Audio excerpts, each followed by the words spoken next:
आर्य सुमेधा ने अचंभे से सुनते हुए सुना। उसने अपने माथे से पसीना पोंछा और कहा, तो यह कौन सी सीमा है?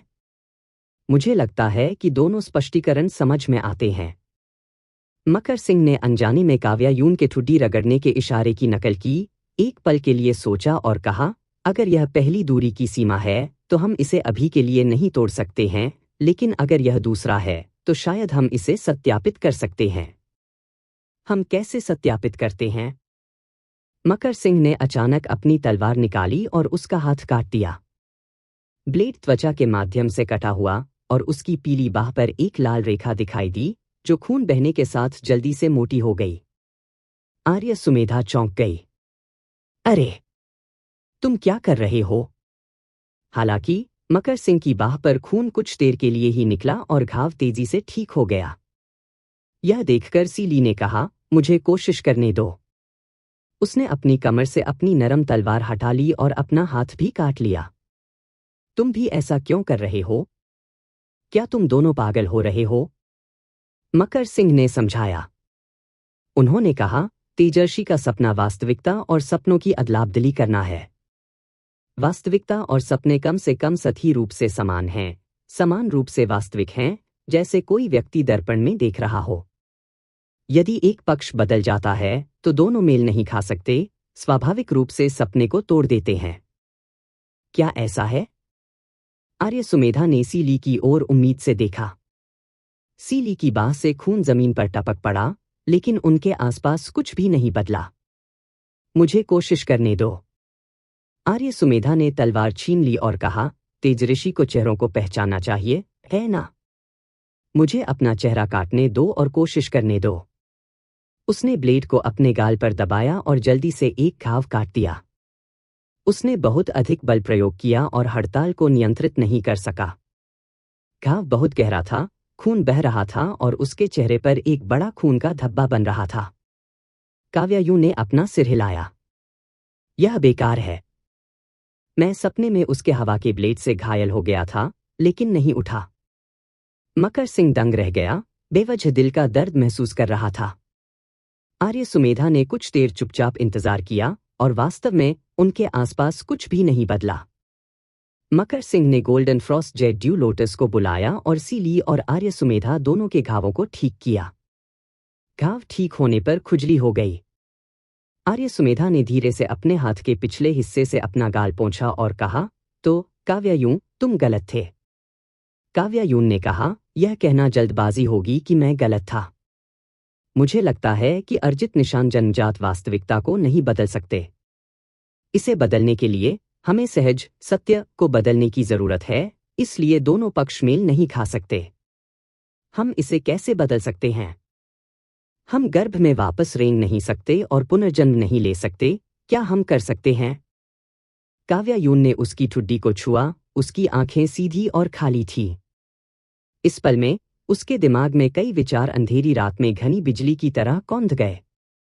अंत में वह अचानक मुस्कुराई और बोली, सभी चीजें एक दूसरे को उत्पन्न करती हैं और नियंत्रित करती हैं।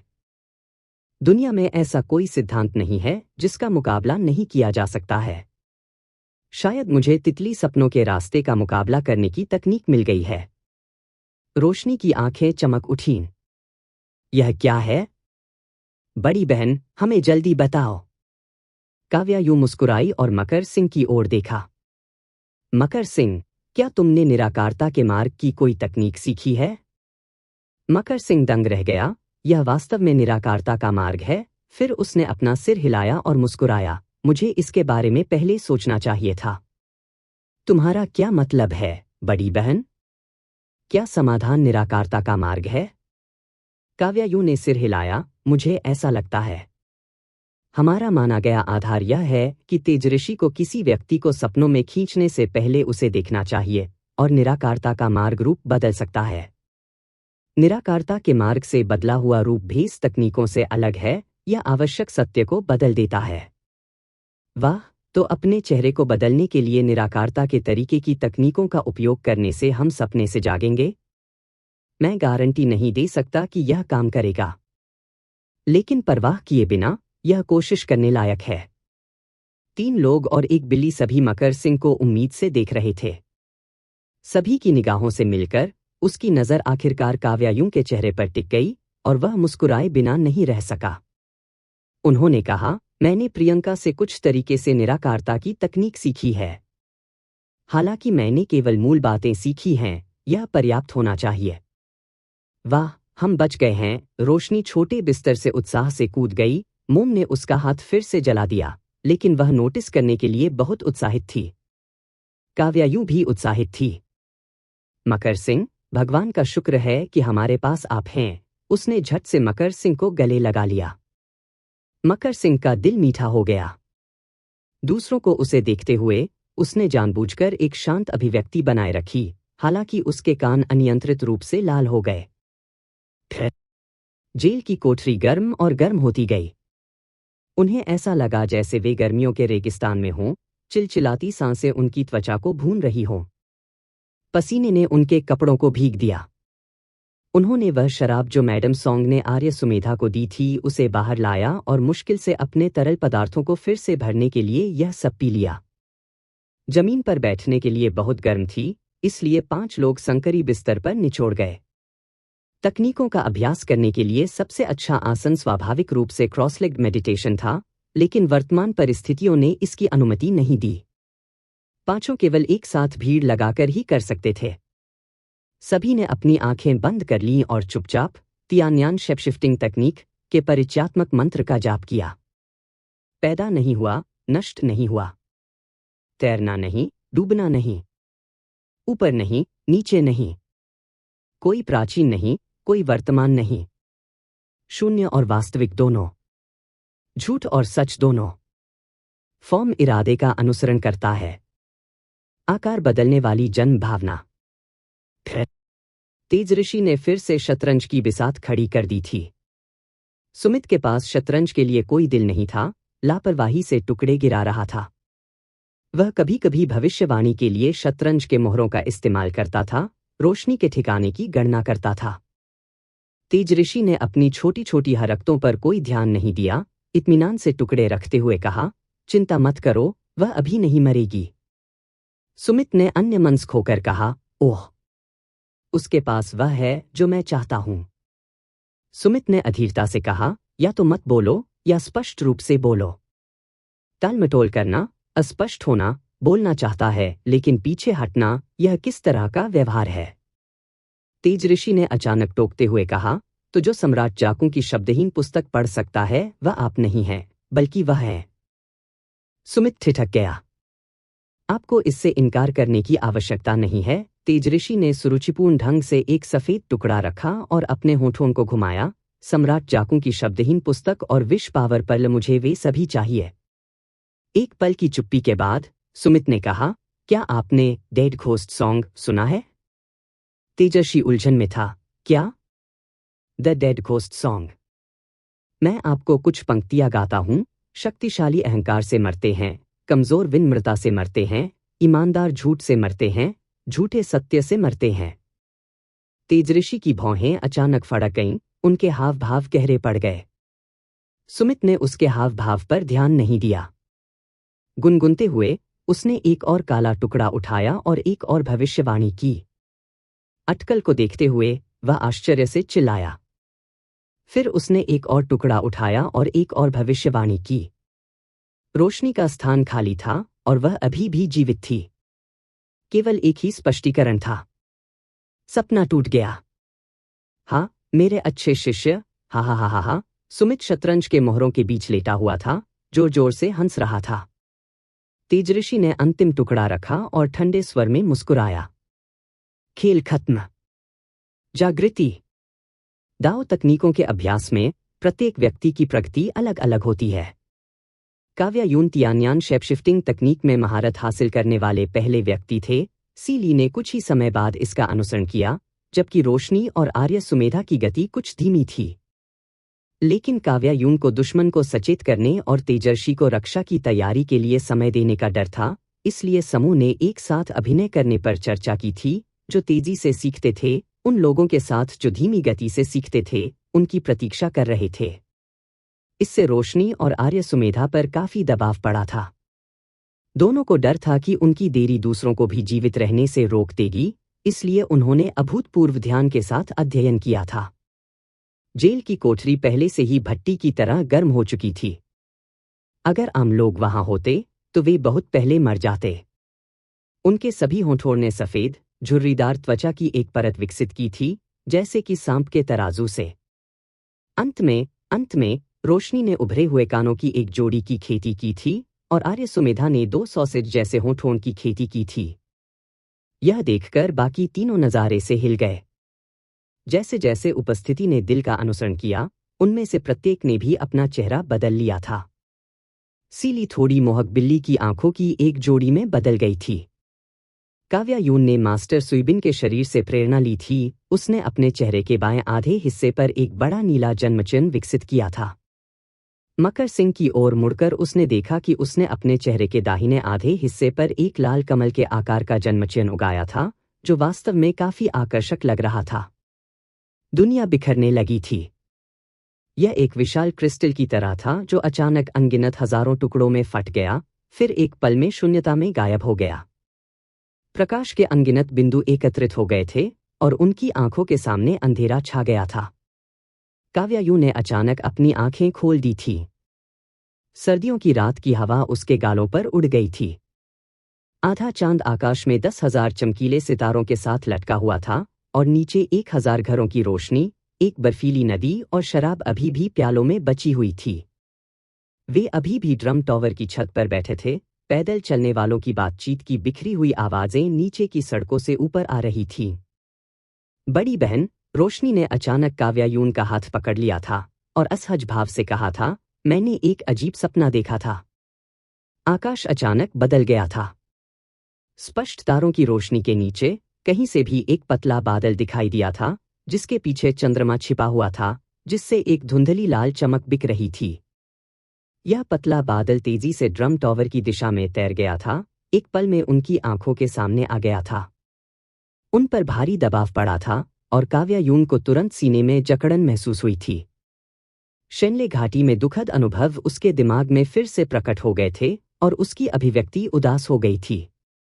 करीब आते हुए काव्या यून स्पष्ट रूप से एक व्यक्ति को बादल पर इनायत से खड़े देखने में सक्षम थी। इस व्यक्ति ने एक लंबी टोपी और चौड़ी सैश के साथ सफेद वस्त्र पहने थे, जो देवदार के पेड़ की तरह सीधे खड़े थे, बेहद सुरुचिपूर्ण।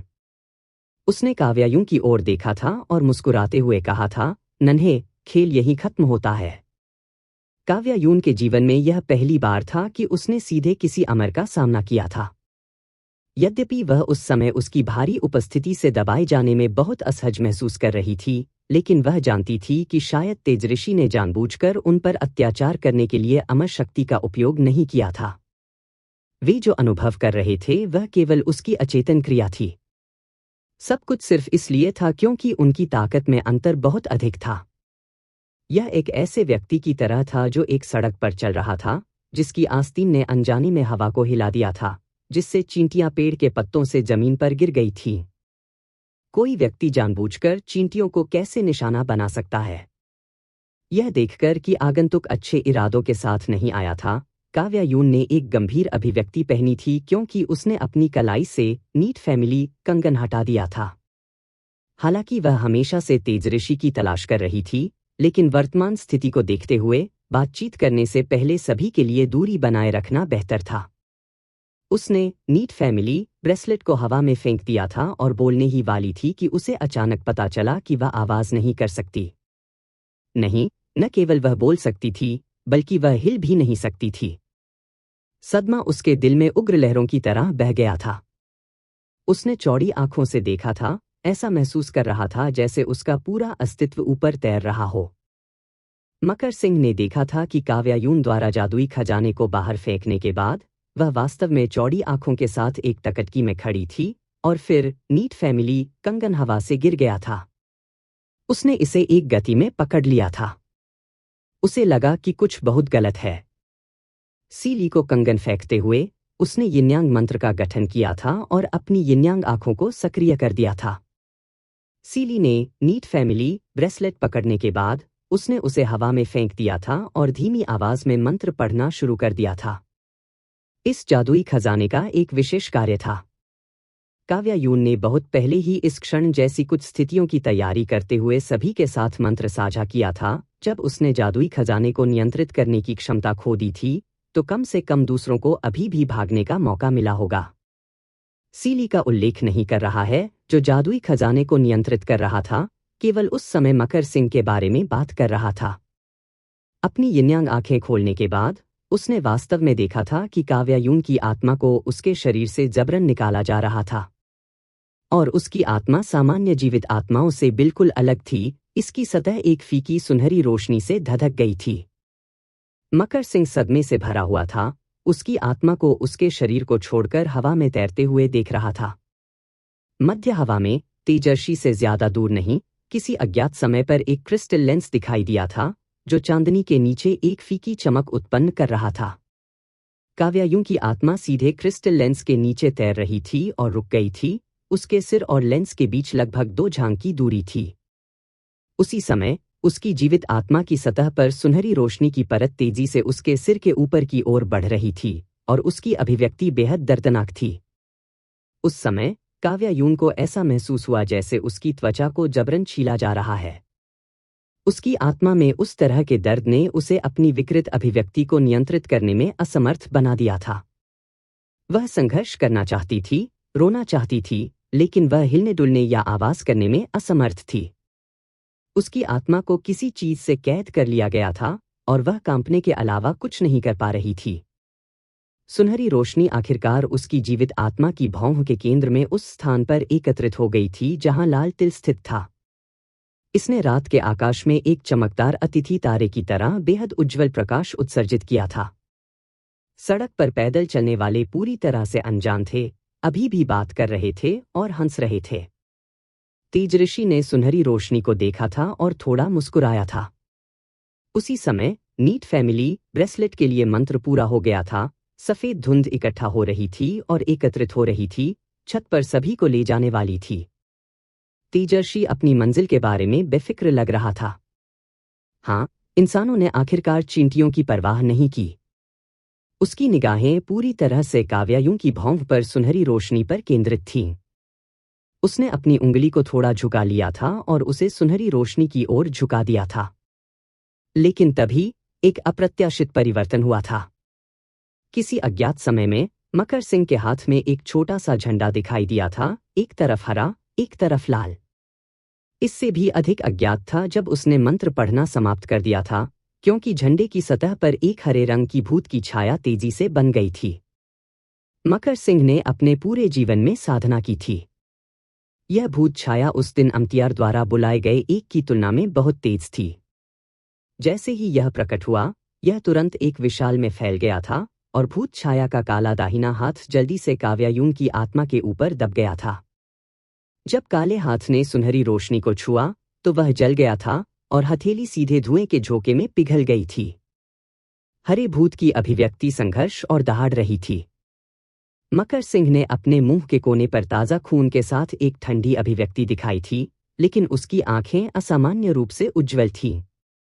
उसने बैकलैश को सहन किया था, अपने दांत पीसते हुए और काव्यायूं की आत्मा पर दबाव डालने के लिए हरे भूत को हठपूर्वक नियंत्रित किया था। हरा भूत जल गया था और हरे धुएं के एक बड़े द्रव्यमान में फट गया था। ऐसा लग रहा था जैसे हवा में एक अतिरिक्त पतला हरा बादल दिखाई दे रहा हो। मकर सिंह ने महसूस किया था कि उसकी दृष्टि काली हो गई है, उसका क्यूई समुद्र हिल गया है और उसने पूफ के साथ ताजा खून का एक बड़ा कौर थूक दिया था। और काव्यायूं की आत्मा आखिरकार तेजी से गिर गई थी, सुनहरी रोशनी के उस द्रव्यमान के साथ उसके शरीर में लौट आई थी। एक पत्ते की तरह जिसे हवा में बहने के लिए मजबूर किया गया था और अंत में जमीन पर उतर गया था, काव्यायूं की आत्मा को कैद करने की भावना गायब हो गई थी। उसकी त्वचा की खाल उखड़ने का गंभीर दर्द भी गायब हो गया था और उसका दिल अतुलनीय रूप से ठोस और आराम महसूस कर रहा था। उसी समय उसके मन की गहराई से एक महिला की दूर की आह आ रही थी। वह अपनी आत्मा के अपने शरीर में लौटने के क्षण में थी और उसकी वर्तमान अनुभूति सपने और वास्तविकता के बीच संक्रमण के क्षण की तरह थी। इस जीवन भर की आह एक भ्रम की तरह थी। सब कुछ एक पल में हो गया था। तेजर्षि ने कुछ अप्रत्याशित रूप से एक भौं उठाई थी, और इस कष्टप्रद चींटी को मारने ही वाला था कि नीट फैमिली ब्रेसलेट की सफेद धुंध आखिरकार एकजुट हो गई थी, जिससे 5 लोग छत से दूर हो गए। टस्क, दुर्भाग्य नहीं। टेलीपोर्टेशन के समय सभी 5 ने अपनी उपस्थिति बदलने के लिए तियान्यान शेपशिफ्टिंग तकनीक का मौन रूप से उपयोग किया था। अब उन्होंने अपना असली रूप बदल लिया था। अगर तेजऋषि उन्हें फिर से सपनों में खींचना चाहते तो उन्हें नए सिरे से देखना पड़ता। काव्यायून और अन्य लोगों को अंततः राजधानी के बाहरी इलाके में ले जाया गया था, और जब वे उतरे तो 5 ने एक दूसरे को देखा था और सर्वसम्मति से हंसना चाहते थे। इस बार रोशनी ने भी अपनी बड़ी बहन की मिसाल से सीख ली थी और अपने चेहरे पर बर्थमार्क बदल लिया था। जाहिर है, आर्य सुमेधा और सीली का एक ही विचार था। तो अब देर रात जंगल में अलग अलग जन्मचिन्हों वाले 5 चेहरे घूम रहे थे। अगर किसी राहगीर ने उन्हें देखा होता तो शायद उन्हें संदेह होता कि यह किसी तरह की भूतिया सभा थी। रोशनी ने सभी को वितरित करने के लिए कॉस्मेटिक पाउडर निकाला था, यह कहते हुए, चलो उन्हें ढक देते हैं ताकि हम बच्चों को डराएं नहीं। काव्यायु ने सोच समझकर कॉस्मेटिक पाउडर लिया था, मन ही मन सोचते हुए, अगर हम अपने जन्मचिन्हों को ढक लें, जब तेजऋषि हमें फिर से देखेगा तो क्या वह अभी भी हमारी सच्चाई देख पाएगा? क्या वह अब भी मुझे सपनों में खींच पाएगा? आमतौर पर अमर लोग धर्म आंखों की एक जोड़ी की खेती करते हैं। ये धर्म आंखें जब नश्वर लोगों को देखते हैं तो झूठ को भेद सकती हैं। बर्थमार्क को कवर करने के लिए कॉस्मेटिक पाउडर का उपयोग करना उसके खिलाफ बेकार होगा। काव्यायून ने सिर हिलाते हुए कहा, यह समझ में आता है। रोशनी ने असमंजस में पूछा, क्या समझ में आता है? बड़ी बहन, आप किससे बात कर रही हैं? क्या आप अभी नहीं बोल रहे थे? काव्यायून चौंक गई थी, फिर जारी रखा, नहीं, यह सही नहीं है। उसकी आवाज तुमसे अलग थी। क्या? कौन? रोशनी ने चारों ओर देखा। जंगल में देर रात हो गई थी, ठंडी हवा काले जंगल से गुजर रही थी, जिससे विलाप करने वाले भूतों की तरह आवाजें आ रही थीं। वह कांप गई थी और बोली, बड़ी बहन, मुझे डराओ मत। काव्यायून ने अपने कूल्हों पर हाथ रखा और चारों ओर देखा, आसपास किसी का पता नहीं लगाया। तो उसने पूछा, अरे, अभी कौन बोल रहा था? मैं था। वह आवाज फिर से सुनाई दी थी। काव्यायून ने दूसरों की ओर देखा और पूछा, आपने इस बार सुना है ना? चारों अन्य लोगों ने अपना सिर हिला लिया था। मकर सिंह ने उसकी ठुड्डी को सहलाते हुए सोच समझकर उसकी ओर देखा। आर्य सुमेधा एक बड़े काले जन्मचिन्ह के साथ उसे चिंता से देखा और कहा था, काव्यायूं, क्या आप उत्तेजित हो गए हैं और मतिभ्रम कर रहे हैं? जिन लोगों को उत्तेजित किया गया था वे वास्तव में कुछ अकथनीय आवाजें सुन सकते थे, जिन्हें आमतौर पर हिस्टीरिया कहा जाता है। काव्यायूं कुछ हद तक अनिश्चित थी। उसने फिर से पूछने की कोशिश की, तुम कहाँ हो? क्या आप मिलने के लिए बाहर आ सकते हैं? मैं बाहर नहीं आ सकता। मैं तुम्हारे शरीर के अंदर हूं। काव्यायूं सीधे स्तब्ध रह गई थी। मेरे शरीर के अंदर? हाँ। तो फिर तुम वास्तव में कौन हो? तुम मेरे शरीर के अंदर कैसे हो सकते हो? वह व्यक्ति बहुत देर तक चुप था, फिर आह भरी और कहा, मेरा नाम जाकू है। एक मन का तरीका शास्त्र। काव्यायून का मन और आत्मा दोनों हिल गए थे और वह बहुत देर तक बोलने में असमर्थ होकर अचंभे में खड़ी थी। सर्दियों की हवा ने जोर से हवा चलाई, जिससे लोगों के गाल सुन्न हो गए और उनके हाथ और पैर बर्फ के समान ठंडे हो गए। अज्ञात समय के बाद किसी ने अचानक उसका हाथ पकड़ लिया। परिचित गर्म और शुष्क स्पर्श ने उसे वापस होश में ला दिया और उसने एक टकटकी में कहा, क्या आप जाकू हैं? क्या आप देवीशेन जाकू हैं? मानव जाति वास्तव में मुझे इस तरह से संबोधित करना पसंद करती थी। यह कैसे हो सकता है? मेरे शरीर के अंदर एक देवता रह रहा था। कड़ाई से बोलते हुए, बिल्कुल पूर्ण नहीं। फिर आपका क्या मतलब है? मैं केवल जैकू की अलौकिक आत्मा हूं, जिसे आप इंसान, पृथ्वी आत्मा कहते हैं। फिर वास्तव में क्या हुआ था? जाकू की पृथ्वी आत्मा मेरे शरीर में क्यों प्रवेश कर गई? एक और आह भरी और जाकू ने धीरे से समझाया, उस समय उसने पहले ही महसूस कर लिया था कि वह नष्ट होने वाली है, यह केवल 30 से 50 साल की बात होगी। उसकी कमजोर दिव्य शक्ति और विश पावर पर्ल की ऊर्जा की कमी के कारण, हालांकि उसने एक हताश अंतिम स्टैंड बनाने और तेजस्वी से आपसी विनाश के लिए लड़ने के बारे में सोचा था, अंततः चीजें उसकी इच्छाओं के खिलाफ गईं। तेजऋषि ने उसे कैद कर लिया और मांग की कि वह विश पावर पर्ल को पास करे। वह तेजऋषि के क्रूर तरीकों को जानती थी और वह निश्चित रूप से उन लोगों का उपयोग करेगा जिनकी वह परवाह करती थी, बिना किसी हिचकिचाहट के लाभ उठाने के रूप में। इसलिए अपनी हार से पहले उसने शेनले वैली को यह सोचकर दूर कर दिया कि इससे उसकी चिंताएं खत्म हो जाएंगी। कौन जानता था कि तेजऋषि ने सारी मानवता खो दी थी और उसे उस नश्वर दुनिया के साथ धमकी देने के लिए मुड़ गया था जिसकी उसने रक्षा की थी। उसने एक के बाद एक आपदाएं पैदा की, जानबूझकर उसे दिखाने के लिए लोगों की दर्दनाक विलाप को इकट्ठा किया, पूरी तरह से भूल गया कि वह भी मूल रूप से मानव जाति का था। जाकू ने एक अवसर का लाभ उठाया, उसकी अलौकिक आत्मा भाग गई और उसके शरीर को छोड़ दिया। ईथर आत्मा चेतना को नियंत्रित करती है। उसकी अलौकिक आत्मा के बिना वह कोमा में चली जाएगी और फिर तेजर्षि के बुरे कर्मों के लिए उन्हें सराहना करने वाला कोई नहीं होगा। उसे उम्मीद थी कि यह उसे अपनी दुष्टता जारी रखने से रोक सकता है। दुर्भाग्य से उसने तेजर्षि के पागलपन और क्रूरता को कम करके आका। यह पता चलने के बाद कि जैकू की ईथर आत्मा चली गई थी, प्रतीत होता है कि उसे विशेष रूप से दिखाने के लिए वह और भी अधिक हो गया। उसने कई राक्षसों को नश्वर दुनिया में छोड़ दिया। सूखे के राक्षसों ने सबसे बड़ा नुकसान पहुंचाया। उन वर्षों तक दुनिया में हर जगह अराजकता फैलती रही, आपदाएं लगातार जारी रहीं और दुनिया की 1/3 आबादी नष्ट हो गई। केवल जब वह पुष्टि करने लगा कि जाकू वास्तव में उसके बुरे कृत्यों की सराहना नहीं कर रहा था, तो वह आखिरकार रुक गया। लेकिन जाकू वास्तव में नश्वर दुनिया को उसके नुकसान को हमेशा से देख रहा था, वह कुछ भी करने के लिए शक्तिहीन थी। उस समय उसने एक छोटी लड़की की आत्मा में शरण ली थी। उसकी अलौकिक आत्मा गलती से इस छोटी लड़की के शरीर में गिर गई थी। छोटी लड़की की पृथ्वी की आत्मा को हड़पने के लिए अनिच्छुक यह शेष आत्मा एक खोल बनाने के लिए छोटी लड़की की आत्मा की सतह पर फैल गई और दोनों आत्माओं ने चमत्कारिक रूप से इस तरह से सहवास किया। कीमत यह थी कि उसने संवाद करने की क्षमता खो दी। वह केवल छोटी लड़की की आंखों से इस दुनिया में होने वाली हर चीज को चुपचाप देख सकती थी।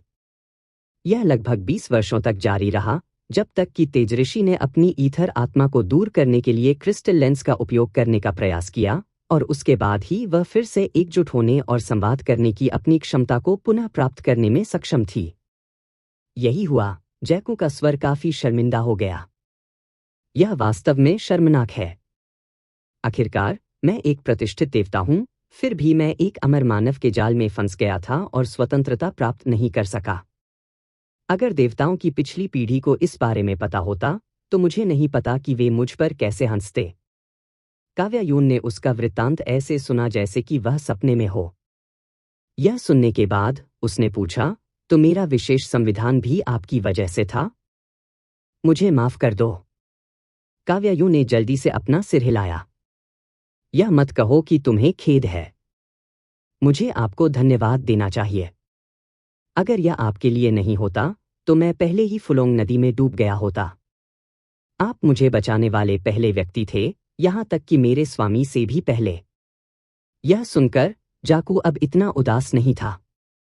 उसकी आवाज थोड़ी ऊपर उठी क्योंकि उसने कहा, क्योंकि मेरी अलौकिक आत्मा आपकी आत्मा के चारों ओर लिपटी हुई है, इसने आपके शरीर को कुछ हद तक सुधार दिया। आपका भौतिक शरीर एक अमर के बराबर था और आपका क्यूई समुद्र और चेतना समुद्र एक देवता के बराबर थे, हालांकि दोनों अमर और देवताओं में सबसे कमजोर थे। काव्यायु ने खुद से बुदबुदाया, क्योंकि मेरा भौतिक शरीर एक अमर के बराबर था, मैं सभी नश्वर हथियारों के हमलों का विरोध कर सकता था, लेकिन अमर शक्ति, यहां तक कि सबसे कमजोर अमर शक्ति का भी विरोध नहीं कर सका। मेरी चेतना का समुद्र एक देवता के बराबर था। कोई आश्चर्य नहीं कि मास्टर ने कहा कि मेरी चेतना का समुद्र सुनहरा था, हालांकि मैंने खुद कुछ भी महसूस नहीं किया। आप कुछ भी महसूस कैसे नहीं कर सकते थे? क्या आप भूल गए हैं? जब तेजऋषि ने आपसे स्वप्न लोक में सम्राट जाकू की शब्दहीन पुस्तक के बारे में पूछताछ की, तो आप उनके सत्य के मंत्र का विरोध कर सकते थे। यह सब इसलिए था क्योंकि आपकी चेतना का समुद्र देवता के स्तर पर था। काव्या यूं अचानक समझ गई और शर्मिंदगी से अपना सिर खुजलाया। ठीक है, मैं लगभग भूल ही गया था। मुझे वास्तव में आपको धन्यवाद देना चाहिए। आपका स्वागत है। मुझे भी आपको धन्यवाद देना चाहिए। अगर यह आपके लिए नहीं होता तो मुझे अभी भी नहीं पता होता कि मैं कहाँ भटक रहा होता। काव्या यून ने मुस्कुराते हुए कहा, सम्राट जाकू की शब्दहीन पुस्तक की बात करते हुए, यह सब क्या था? यह पुस्तक मूल रूप से मेरे कबीले के एक देवता द्वारा बनाई गई थी, जिसका नाम काओ था, जो 8 त्रिग्राम पर आधारित था, जब फुजाकू ने त्रिग्राम बनाए थे। फुजाकू ने इसे पढ़ने के बाद इसकी बहुत प्रशंसा की। लेकिन क्योंकि इसमें कुछ संरचनाएं बहुत शक्तिशाली थीं, फुजाकू को लगा कि वे प्राकृतिक व्यवस्था को नुकसान पहुंचाएंगे, इसलिए उन्होंने भगवान कबीले को इस पुस्तक को पढ़ने से मना किया और केवल कुछ और व्यावहारिक संरचनाओं का चयन किया। बाद में, जब फुजाकू की मृत्यु हो गई, तो हमारे कबीले ने उसके लिए एक स्मारक बनाया और यह पुस्तक कब्र में छोड़ दी गई। यदि यह आपका आशीर्वाद नहीं होता, तो मुझे गठन पुस्तक की मूल पांडुलिपि पढ़ने का मौका नहीं मिलता। क्या केवल देवता ही इस पुस्तक की सामग्री को देख सकते हैं? क्योंकि मेरी चेतना का समुद्र एक देवता के बराबर था, मैं भी इसे देख सकता था। यह सही है। ठीक इसलिए कि वह इसे देखने वाली अन्य जातियों के बारे में चिंतित नहीं था, फुजाकू ने अंततः इसे नष्ट नहीं किया। वह वास्तव में इस पुस्तक से प्यार करता था। काव्या यून ने अपनी ठुड्डी को छुआ और चुप रही। जाकू फिर से कुछ दुखी हो गया। फुजाकू ने शायद कभी नहीं सोचा था कि एक देवता एक मानव अमर से पराजित हो जाएगा। अगर उसे पता होता, तो शायद वह हमें इस किताब को पढ़ने से मना नहीं करता। काव्या यून ने उत्सुकता से पूछा, क्या आप सभी देवता अमर लोगों को मानव अमर कहते हैं? क्योंकि अमर केवल इंसान नहीं है। दुनिया के सभी जीवित प्राणी साधना के माध्यम से अमर बनने के लिए ऊपर उठ सकते हैं, इसलिए अमरों को कई प्रकारों में विभाजित किया गया है: दानव अमर, भूत अमर, शैतान अमर। तेज ऋषि को स्वाभाविक रूप से मानव अमर माना जाता था। काव्या यून ने अनजाने में सिर हिलाया। अच्छा, ऐसा है। मेरा एक और सवाल है। आगे बढ़ो, हम दोनों को एक दूसरे के साथ औपचारिक होने की जरूरत नहीं है। काव्या यून ने अपने खजाने की थैली से विश पावर पर्ल निकाला। रात के आकाश के नीचे विश पावर पर्ल अभी भी शुद्ध सफेद रोशनी उत्सर्जित कर रहा था। उसने विश पावर पर्ल के भीतर प्रकाश के अनगिनत छोटे बिंदुओं को देखा। वे आकाश में सितारों की तुलना में अधिक चमकदार और सुंदर थे। उसने जाकू से पूछा, क्या अब आप विश पावर पर्ल के भीतर की शक्ति को नियंत्रित कर सकते हैं? मैं नहीं कर सकता। यह उल्लेख नहीं करने के लिए कि मैं अब केवल एक अवशेष आत्मा का एक टुकड़ा हूं, यहां तक कि एक पूर्ण आत्मा के साथ भी मैं नहीं कर सका। क्योंकि इच्छा शक्ति को मेरे शरीर के माध्यम से काम करने की आवश्यकता है। यद्यपि देव कबीले के शरीर मानव जाति से कुछ भिन्न हैं, फिर भी शक्ति को शरीर पर निर्भर रहना चाहिए। यह बिंदु सुसंगत है। जब तक कोई मोहाचार्य जैसी विशेष आत्मा शरीर प्रशिक्षण तकनीकों का अभ्यास नहीं करता, तब तक कोई भौतिक शरीर से अलग होकर नहीं लड़ सकता है। काव्या यूं ने बहुत देर तक सोचा, फिर पूछा, तो फिर तुम्हारा शरीर वास्तव में कहाँ है? यदि हमें आपका शरीर मिल गया और हमने आपकी पृथ्वी की आत्मा को उसके पास वापस भेज दिया, तो आप विश पावर पर्ल का उपयोग कर सकते हैं, है ना? सम्राट जाकू की वर्डलेस बुक की संरचनाओं के साथ मुझे लगता है कि आपके जीतने की संभावना अभी भी काफी अच्छी होगी। जाकू का स्वर लाचारी से भरा था। वह जगह, नश्वर लोग वहां नहीं जा सकते। यह लिंगकांग पर्वत पर बादलों के समुद्र की चोटी पर है। लिंगकांग पर्वत पर बादलों के समुद्र की तुलना बादलों के समुद्र से नहीं की जा सकती है, जिससे आप फीनिक्स की सवारी करते समय गुजरे थे। वहां बादलों का समुद्र 5000 झांग ऊंचा है। आप जानते हैं कि इसका क्या मतलब है ना? बेशक काव्या यूं को पता था। 5000 झांग की ऊंचाई पर, भले ही उनके पास उस तक पहुंचने का रास्ता हो, जीवित रहना बहुत मुश्किल होगा। गंभीर ठंड से कोई फर्क नहीं पड़ता, यह वास्तव में निपटने के लिए सबसे आसान समस्या थी। सबसे ज्यादा परेशानी वाली बात हवा की थी। समय की शुरुआत में स्वर्ग और पृथ्वी के अलग होने के बाद से शुद्ध क्यूई गुलाब जबकि टर्बिड क्यूई नीचे उतरा, जिससे शुद्ध और गंदी क्यूई की सामग्री जमीनी स्तर और उच्च ऊंचाई के बीच पूरी तरह से अलग हो गई।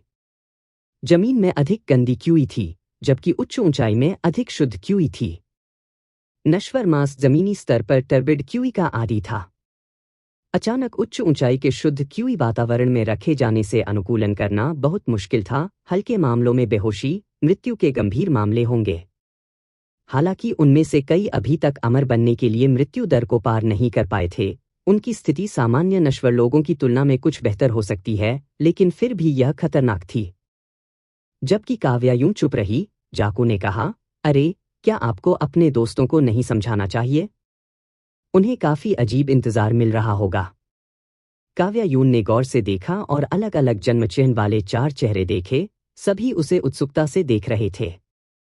वह मदद नहीं कर सकती थी, लेकिन मुस्कुरा रही थी। हाँ। बाद में काव्या यून ने अन्य 4 को ध्यान से पूरी कहानी समझाई। सभी को यह अविश्वसनीय लगा। रोशनी ने उत्साह से ताली बजाई और कहा, तो देवी शेन जाकू की पृथ्वी आत्मा मेरी बड़ी बहन के शरीर में रह रही थी। मुझे पता था कि मेरी बड़ी बहन जन्म से ही असाधारण थी। मकर सिंह ने पूछा, काव्या यूं, क्या आप अब कहीं भी असहज महसूस कर रहे हैं? काव्या यूं ने अपना सिर हिलाया। केवल मेरा भौंक केंद्र गर्म महसूस करता है। हालांकि यह कुछ अजीब लगता है, यह वास्तव में असहज नहीं है। आर्य सुमेधा ने आश्चर्य से सुना, लेकिन कुछ हैरान भी थी। पूरी शेनले घाटी रात भर मैंगिरी पर्वत पर दिखाई दी। यहां तक कि अगर इसके चारों ओर भूल भुलैया संरचनाएं और घना कोहरा होता, तो इलाका बदल जाता। क्या देवी शेन जाकू को खोजे जाने की चिंता नहीं थी? मकर सिंह ने कहा, यह समझना मुश्किल नहीं है। शुरुआत में गहरे पहाड़ों में बहुत कम लोग थे। मैगिरी पर्वत के अधिकांश लोग निम्न स्तरीय किसान थे जो वास्तव में इलाके से परिचित नहीं थे। हालांकि शेनले घाटी छोटी नहीं थी, मैगिरी पर्वत के 800 ली विस्तार की तुलना में यह सरसों के बीज को फूलदान में फेंकने जैसा था। ऐसा बदलाव वास्तव में बहुत ध्यान देने योग्य नहीं था। यहां तक कि अगर सावधान लोगों ने ध्यान दिया, तो वे केवल यह सोचेंगे कि उन्हें गलत याद है और वे पहाड़ों और समुद्रों को हिलाने के संदर्भ में नहीं सोचेंगे। यह सब के बाद बहुत अकल्पनीय होगा। यहां तक कि अगर काश्तकारों ने ऐसी चीजों के बारे में सोचा था, तो वे शायद इतनी महत्वपूर्ण जानकारी दूसरों के साथ साझा नहीं करना चाहेंगे। आर्य सुमेधा ने सिर हिलाया। मकर सिंह, आप अभी भी सबसे अधिक विचारशील हैं। सीली ने काव्या यून से पूछा, आपने अभी कहा था कि देवी शेन जाकू की पृथ्वी आत्मा ने आपके शरीर में सुधार किया है और अब आपका शरीर अमर स्तर पर है? यह सही है। तो क्या आप अमर शक्ति का उपयोग कर सकते हैं? इससे पहले कि काव्या यूं जवाब दे पाती, आर्य सुमेधा ने कहा, अमर शक्ति का उपयोग करने के लिए आपको सबसे पहले अमर शक्ति की आवश्यकता होगी, है ना? काव्या यून को अब अमर शक्ति कहाँ मिलेगी? रोशनी ने सिर हिलाया। सही। इसलिए मेरी बड़ी बहन के पास एक अमर शरीर है, लेकिन अमर शक्ति को अभी भी धीरे धीरे विकसित करने की आवश्यकता है और इसे जल्दी नहीं किया जा सकता है। क्या आपका यही मतलब है? लेकिन काव्या यूं की आंखें चमक उठीं। नहीं, छोटी बिल्ली का मतलब है कि मैं अब विश पावर पल को विरासत में ले सकता हूं। आर्य सुमेधा मुस्कुराई। सही। आप पहले देवी शेन जाकू से विश पावर पल उधार ले सकते हैं, तेज ऋषि से निपट सकते हैं और फिर इसे वापस कर सकते हैं। बाकी सभी ने काव्या यूं को उम्मीद से देखा। काव्या यूं ने मुस्कुराते हुए पूछा, जाकू, तुम क्या सोचते हो?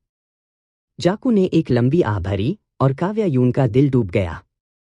जाकू ने कहा, काव्या यून, मैं आपको विश पावर पल देना चाहता हूं, लेकिन मैं इसे अभी नहीं कर सकता। विरासत को पूरा करने के लिए मेरी पूर्ण आत्मा की शक्ति की आवश्यकता होती है और मेरी दिव्य आत्मा की अधिकांश शक्ति मेरे आकाशीय प्रकाश में केंद्रित है। संक्षेप में, मुझे अपनी ईथर आत्मा को पहले अपने स्थान पर लौटने की आवश्यकता है। काव्या यून अनिवार्य रूप से निराश थी। अच्छा, ऐसा है। मकर सिंह ने धीरे से उसके कंधे को दबाया। यह रुकने की जगह नहीं है। चलो पहले छिपने के लिए कहीं खोजें। रोशिनी ने एक छोटे से खरगोश को बुलाते हुए 6 पाथ सीलिंग बेल को हिलाया। छोटा खरगोश साथ कूद गया, जिससे वे जंगल में एक परित्यक्त घास की झोपड़ी में चले गए। पांचों घास की झोपड़ी में बैठ गए। ध्यान आकर्षित करने के डर से उन्होंने कैंप फायर जलाने की हिम्मत नहीं की। सौभाग्य से झोपड़ी में कोई घेरने वाली दीवारें नहीं थीं, इसलिए वे मुश्किल से चांदनी से वस्तुओं को देख सकते थे। रोशनी आखिरकार मेरी बड़ी बहन जन्म से असाधारण है के बारे में अपने उत्साह से उभरी है। उसने उदास होकर आह भरी, कौन जानता है कि तेजस्वी कब पकड़ लेगा। सौभाग्य से वह व्यक्ति अटकल में बहुत अच्छा नहीं है। आर्य सुमेधा ने एक पाउडर कॉम्पैक्ट पकड़ा जो उसके बड़े काले बर्थमार्क पर धब्बा लगाने के लिए चेहरे के पाउडर के ग्लोब को बाहर निकालता था। पहली बार फेस पाउडर का उपयोग करते हुए वह बहुत कुशल नहीं था। उसकी हरकतें व्यापक और व्यापक थीं, जैसे वह एक दीवार को प्लास्टर कर रहा हो। दीवार को प्लास्टर करते समय उसने वह सवाल पूछा जिसके बारे में काव्या यून पहले उत्सुक थी। अगर हम अपने जन्म चिन्हों को इस तरह छिपाते हैं और तेजस्वी हमें फिर से देखते हैं, तो हमें उनकी ड्रीम वीविंग तकनीक का विरोध करने में सक्षम होना चाहिए, है ना? कम से कम हम इतने निष्क्रिय नहीं होंगे। काव्या यूं ने अपना सिर हिलाया। यह इतना आसान नहीं है। फिर उसने जैकू के तर्क को समझाया। पलस्तर की गति बंद हो गई। आर्य सुमेधा ने निराश होकर अपना हाथ वापस ले लिया और पाउडर कॉम्पैक्ट को रोशनी को लौटा दिया। तो फिर उन्हें छिपाने की जहमत क्यों उठाई जाए? मकर सिंह ने कहा, क्या देवी शेन जाकू को सपने में प्रवेश करने की तकनीक का विरोध करने का कोई तरीका पता होगा? जाकू ने तब कहा, हालांकि मैं खेती के मामलों को केवल आधा समझता हूं, मैंने तितली सपनों के रास्ते पर कुछ शोध किया है। आपकी सोच सही है। निराकारता का मार्ग वास्तव में स्वाभाविक रूप से तितली सपनों के मार्ग का मुकाबला करता है। अब जब आपने तियान्यान शेपशिफ्टिंग तकनीक सीख ली है, तो आप इसे उचित मानसिक साधना विधियों के साथ पूरक कर सकते हैं ताकि एक ऐसी स्थिति बनाई जा सके जहां तियान्यान शेपशिफ्टिंग तकनीक लगातार आपके शरीर पर काम करती है। इस बिंदु पर आपकी वास्तविकता निरंतर प्रवाह में होगी, लगातार बदलते बादल की तरह। भले ही तेजऋषि ने एक पल आपकी वास्तविकता को देखा हो, आप अगले ही पल बदल जाएंगे। इस तरह यहां तक कि आमने सामने भी वह आपके लिए सपने नहीं बुन सकता था। हमें इसे किस तरह की मानसिक साधना विधि के साथ पूरक करना चाहिए? इस तरह की मानसिक पद्धति के लिए स्वाभाविक रूप से सबसे उपयुक्त होगा निराकारता का मार्ग की मौलिक मानसिक साधना विधि। काव्या यून को लगा कि आशा बहुत अच्छी नहीं थी। मकर सिंह ने दीर्घायु के मार्ग की खेती की, उन्हें अन्य तरीकों की तकनीकों का अभ्यास करना अभी भी प्रबंधनीय था, लेकिन क्रॉसवे मानसिक साधना वास्तव में अनसुनी थी। यह ऊर्जा की बर्बादी और अनावश्यक दोनों होगी, जिसमें क्यूई विचलन का उच्च जोखिम होगा। निश्चित रूप से जब उसने मकर सिंह से पूछा कि क्या उसने निराकार मानसिक तरीकों का अभ्यास किया है, तो मकर सिंह ने पूरी तरह से हैरान भाव से अपना सिर हिलाया। तो काव्या यूं ने कहा, निराकार मानसिक तरीकों के अलावा क्या कोई अन्य दृष्टिकोण है? वहां है। एक बहुत ही विशेष मानसिक पद्धति है जो न केवल आवश्यकताओं को पूरा करती है, बल्कि खेती के विचलन के बिना सभी तरीकों से अभ्यास भी की जा सकती है, और इसे सीखना आसान है। यह एक मन की मौलिक मानसिक साधना पद्धति का मार्ग है, एक मन शास्त्र का मार्ग, एक मन का रास्ता। सभी चीजों में से यह एक मन का तरीका होना चाहिए। काव्या यूं को सिर दर्द महसूस हुआ। कुछ आशा होने की यह भावना वास्तव में अप्रिय थी। उसने अपने माथे को सहारा देने के लिए अपना हाथ उठाया और खुद से बुदबुदाया। एक मन का रास्ता सीखने के लिए हमें मास्टर को खोजने की आवश्यकता होगी, लेकिन हम मास्टर को खोजने के लिए इस मानसिक पद्धति को सीखने की कोशिश कर रहे हैं। यह हलकों में दौड़ने जैसा है, लेकिन आप इसे पहले ही सीख चुके हैं। आपने क्या कहा? काव्या यूं दंग रह गई, फिर अचानक समझ में आई जैसे उसके दिमाग में बिजली आ गई हो। आपका मतलब छोटे 12 स्वर्ग तकनीक से है? जाकू की आवाज में फीकी हंसी थी। यह सही है। आप इतने लंबे समय से छोटे 12 स्वर्ग तकनीक का अध्ययन कर रहे हैं। यह वास्तव में एक मन का मार्ग है। आपका गुरु शायद अपनी पहचान प्रकट करने से डरता था, इसलिए उसने आपको सिखाने के लिए वे ऑफ वन माइंड इंजील को स्मॉल 12 हेवंस तकनीक के रूप में पैक किया। इस मानसिक पद्धति की प्रतिभा मन को विकसित करने पर ध्यान केंद्रित करने में निहित है। जब तक आप एक मन के मार्ग को नहीं समझते, तब तक अन्य लोग यह नहीं पहचान सकते कि आपने इसका अभ्यास किया है। आप इतने स्पष्ट रूप से कैसे जानते हैं? क्या आप एक मन के मार्ग के पवित्र शास्त्र को पहचानते हैं? सच कहूं तो सिया शालिनी को पूर्वाभास था कि वह तेज ऋषि द्वारा मार दी जाएगी, इसलिए अपनी मृत्यु से पहले उसने मुझे एक संदेश प्रेषित करने के लिए एक मछली के पैमाने का इस्तेमाल किया, मुझे तितली सपनों के मार्ग का मुकाबला करने के तरीके बताए। उम्मीद है कि यह मुझे कुछ हद तक मदद कर सकता है। उसने शायद सोचा था कि मैं इस खतरे को खत्म कर सकता हूं। क्या अफसोस की बात है, मैंने उसे निराश किया। उसने मछली के पैमाने में और क्या कहा? मुझे सोचने दो। ओह ठीक है, उसने भी कहा। क्या कहा? उसने कहा, अमरता को फिर से विकसित करने से कोई कुत्ता बन जाएगा। मैं स्वीकार नहीं करता। एक मन का रास्ता एक साधना विधि थी जो पहली नज़र में सरल दिखाई देती थी, लेकिन जितना अधिक कोई इसका अध्ययन करता है, उतना ही अधिक व्यक्ति इसके अनंत चमत्कारों और अनुप्रयोगों की खोज करता है। मकर सिंह और सीली दोनों समझदार लोग थे जो इस खेती पद्धति की उत्कृष्टता को तुरंत पहचान सकते थे।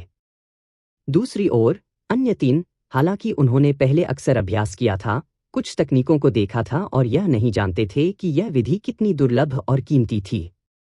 भले ही अब पांचों एक साथ अभ्यास कर रहे थे।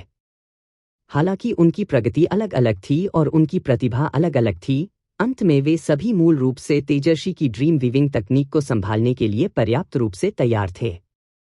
खेती करते समय उन्हें तेजर्षि के अनुसरण से भी बचना पड़ता था, इसलिए हर 2 घंटे में वे एक बार टेलीपोर्ट करने के लिए नीट फैमिली का उपयोग करते थे।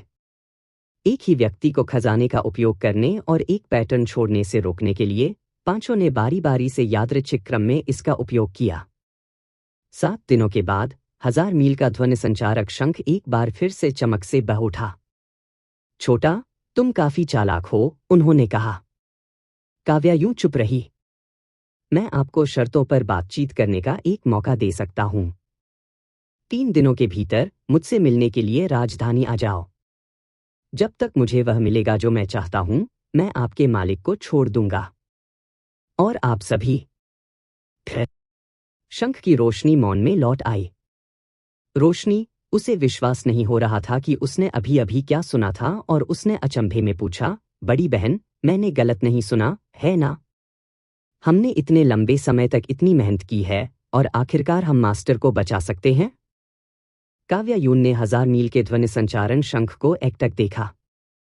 हाँ, अनगिनत कठिनाइयों से गुजरने और कई बार मृत्यु का सामना करने के बाद वे उन लोगों की तरह थे जो बहुत लंबे समय तक अंधेरे में चले थे और अंत में प्रकाश की एक किरण देखी थी। उसे बहुत खुश होना चाहिए था, लेकिन वह नहीं थी। प्रकाश का निश्चित रूप से स्वागत था, लेकिन कीमत क्या थी? काव्या यून ने जोर से आह भरी और कहा, वह जैकू की पृथ्वी आत्मा चाहता है। उसके मन में कोमल आवाज बोली, क्योंकि जैकू ने उसे सांत्वना दी। यह ठीक है, सब कुछ वैसा ही होने दो जैसा होना चाहिए। मेरा क्लेश तुम सभी को सहन नहीं करना चाहिए। यह पहले से ही सबसे अच्छा परिणाम है। मुझे उसके हवाले कर दो। मैं वैसे भी नष्ट होने वाला हूं, इसलिए वह मुझे लंबे समय तक पीड़ा नहीं दे पाएगा। काव्या यून ने अपने होंठ काटे और चुप रही। काव्या यून, मैं वास्तव में खुश हूं कि मैं जिस नश्वर दुनिया की रक्षा करता हूं, उसमें आप जैसे कई लोग हैं। इससे मुझे लगता है कि मैंने जो कुछ भी किया है उसका अर्थ है। मैं बिल्कुल भी दुखी नहीं होऊंगा और मुझे आशा है कि आप भी दुखी नहीं होंगे। काव्या यून ने ऊपर देखा और अपनी नाक के माध्यम से एक मिमी ध्वनि बनाई। यह दिन 12वें चंद्रमास का 15वां दिन था। रात होने तक जेड खरगोश पूर्व में उठ गया और शुद्ध ठंडी चांदनी उजाड़ सर्दियों की धरती पर फैल गई। घास के पत्ते भंगुर हो गए थे और जब लोगों ने उन पर कदम रखा तो उन्होंने चकनाचूर होने पर कर्कश आवाजें निकाली। आर्य सुमेधा जमी हुई नदी की सतह को तोड़ दिया और रोशनी ने उसके लिए एक मछली पकड़ी। उसने अपनी तलवार से मछली को साशिमी में काट दिया, खाने के लिए एक के बाद एक टुकड़े उठाया, हालांकि यह बेस्वाद था। मैंने वास्तव में कभी नहीं सोचा था कि हम वास्तव में इसे इतनी दूर तक पहुंचाएंगे। यह एक सपने की तरह अवास्तविक लगता है, उसने आह भरी, फिर पूछा, जब सब कुछ तय हो जाता है, तो आप सभी क्या करना चाहते हैं? काव्या यूं घास के ढेर में बैठ गई, अपने घुटनों को गले लगा रही थी और आकाश की ओर देख रही थी और उसने उत्तर दिया, मैं देखने के लिए पहले हिमालय पर्वत पर वापस जाना चाहता हूं। फिर दिनों की गिनती करते हुए हरित मेघद्वीप जल्द ही रवाना हो जाना चाहिए। समय आने पर मैं मास्टर और जूनियर सिस्टर के साथ मैडम ऋतुजा से मिलने के लिए हरित मेघद्वीप पर जाऊंगा। क्या आप आना चाहते हैं? आर्य सुमेधा ने तुरंत सिर हिलाया। हाँ हाँ, रोशिनी ने कहा, यदि आप जाना चाहते हैं तो आपको बहुत सारे सूखे प्रावधान तैयार करने होंगे। उस द्वीप पर खाने के लिए कुछ भी नहीं है। आह, वह भयानक। द्वीप पर लोग किस पर रहते हैं? क्या उन्होंने जन्म से ही बीगू का अभ्यास किया है? नहीं, वे फूल और घास खाने पर रहते हैं, कभी कभी पत्थरों आदि को कुतरते हैं। यह बहुत दयनीय है। यह उनकी परंपरा है। हालांकि जो लोग फूल और घास खाते हैं वे सभी सुंदर हो जाते हैं। मैं तुमसे कहता हूं, उस द्वीप पर कई सुंदर पुरुष हैं जो मेरी बड़ी बहन को पसंद करते हैं और उसके साथ ब्लाइंड डेट पर जाना चाहते हैं। यह सुनकर आर्य सुमेधा उत्तेजित हो गई। उसने मकर सिंह की ओर हंसते हुए देखा और काव्यायूं से पूछा, सच में? काव्यायूं, हमें और बताओ। काव्यायूं को बहुत शर्मिंदगी महसूस हुई, यह महसूस करते हुए कि उसकी छोटी बहन की डींग मारने की आदत बदतर और बदतर होती जा रही थी। मकर सिंह ने काव्यायूं का हाथ निचोड़ लिया, यह सोचकर कि हरित मेघद्वीप जाने से पहले उन्हें शादी करने की जरूरत है। आर्य सुमेधा ने सीली से फिर पूछा, छोटी बिल्ली, तुम कैसे हो? हमारे साथ आना चाहते हैं? सीली ने अपने मुंह के कोने को घुमाया, नहीं। मिमी, हमारे साथ आओ। सबसे खराब स्थिति में हम फिर से किट्टू की तलाश करने के लिए आपके साथ चलेंगे। दफा हो जाओ। फिर काव्यायूं ने अपनी ठुड्डी को अपने हाथ पर टिका दिया और चांद की ओर देखा। आर्य सुमेधा को शराब की कमी का पछतावा हो रहा था। मकर सिंह अप्रत्यक्ष रूप से रोशनी से पूछ रहा था कि हरित मेघद्वीप के कितने पुरुष काव्यायूं के साथ ब्लाइंड डेट पर जाना चाहते हैं, और रोशनी इस घमंड को समृद्ध विवरण के साथ और अधिक उचित बनाने की कोशिश कर रही थी। काव्यायूं ने अचानक कहा, मैं स्वीकार नहीं करता। दूसरों ने बात करना बंद कर दिया और एक साथ उसकी ओर देखा। उसकी टकटकी बहुत शांत थी और उसकी चमकीली आंखों में दो छोटे पूर्णिमा दिखाई दे रही थी। उसने कहा, मैं सिर्फ जाकू को इस तरह सौंपना स्वीकार नहीं कर सकती। तेजऋषि उसे फिर से मानव जाति के साथ धमकी जरूर देंगे। जाकू अपनी पिछली पीड़ा को दोहराएगी और अधिक लोगों को नुकसान होगा। तेजऋषि द्वारा पैदा की गई आपदाओं के कारण रोशनी सिंह और मैं अनाथ हो गए। मैं इस वजह से और बच्चों के अनाथ होने को स्वीकार नहीं कर सकता। अनाथ बनना भाग्यशाली माना जाता है, उसकी वजह से कई और लोग मर चुके हैं। उसने सिया शालिनी को मार डाला, सूर्यकांत कुमार को मार डाला, बहन मुयू और दादी बहन को मार डाला। उसने बहुत से लोगों को मार डाला है। इसके अलावा भले ही हम जाकू को सौंप दें और अस्थायी रूप से गिरावट में रहें, क्या हम सुरक्षित रहेंगे? जीवन भर हम तेजऋषि की छाया में रहेंगे। हमारा जीवन और मृत्यु केवल इस बात पर निर्भर करेगी कि वह अपना वादा निभाने के लिए तैयार है या नहीं। लोग दूसरों के विवेक पर अपनी आशाएं कैसे लगा सकते हैं? यह वास्तव में बेतुका है। मैं इनमें से कुछ भी स्वीकार नहीं करता। मुझे लगता है कि अगर मास्टर यहां होते तो वह इसे स्वीकार भी नहीं करते। आर्य सुमेधा ने अपने हाथ में मछली साशिमी को नीचे फेंक दिया, खड़ा हो गया और कहा, वास्तव में मैं भी जाकू को सौंपने से सहमत नहीं हूं। मैं आपको मास्टर को छोड़ने के लिए राजी करने के लिए सहन नहीं कर सका। काव्यायूं ने दूसरों की ओर देखा, आप क्या सोचते हैं? सीली ने आर्य सुमेधा की ओर देखा और कहा, मुझे लगता है कि यह पागल भी ऐसा ही है। कितना दुर्लभ। रोशनी ने कुछ देर संघर्ष किया, फिर धीरे से कहा, बड़ी बहन, मैं हर चीज में आपकी बात सुनूंगा। मकर सिंह ने पूछा, काव्यायूं, क्या तुमने कोई तरीका सोचा है? मैंने इसे बार बार सोचा है। इस गतिरोध को तोड़ने की कुंजी अभी भी इसके पास है। जैसे ही काव्यायूं ने बात की, उसने सभी को दिखाने के लिए अपना हाथ खोला। उसकी हथेली में एक शुद्ध सफेद मोती कोमल, शांत प्रकाश निकला था। उसके मन में जाकू ने धीरे से आह भरी और कहा, काव्यायूं, एक बार जब मेरी आत्मा अपनी जगह पर लौट आएगी तो आपका संविधान तुरंत एक सामान्य व्यक्ति के संविधान में वापस आ जाएगा। उस समय 5000 झांग की ऊंचाई पर तुम मर जाओगे। यहां तक कि golden Frost Z due lotus को भी आपको बचाने में कठिनाई होगी। वह कमल चोटों को ठीक कर सकता है लेकिन क्यूई को बहाल नहीं कर सकता। जब आप क्यूई परिवर्तन से मर जाते हैं तो आपके शरीर पर कोई घाव नहीं होगा, इसलिए golden Frost Z due lotus के पास शुरू करने के लिए कहीं नहीं होगा। इसके अलावा वह स्थान तेजऋषि का अभयारण्य है। हमें नहीं पता कि वह कब वहां दिखाई देगा या अगर वह पहले से तैयारी कर लेगा। अगर हमारा सामना तेजर्षि से हो जाए तो आपके बचने की संभावना और भी कम होगी।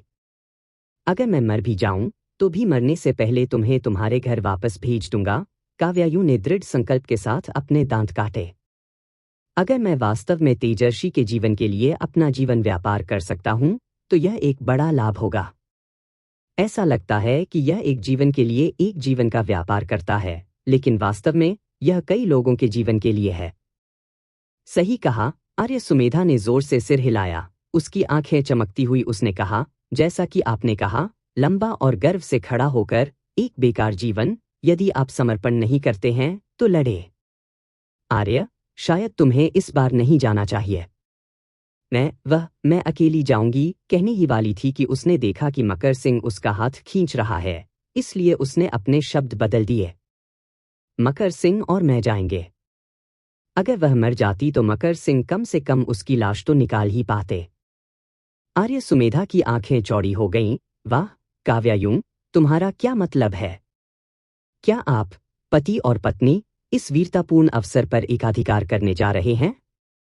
जैसे ही काव्यायुं समझाने वाली थी, रोशनी ने भी कहा, बिल्कुल बड़ी बहन, चलो सब एक साथ चलते हैं। हम एक दूसरे की देखभाल कर सकते हैं। अधिक लोगों के साथ अधिक ताकत आती है।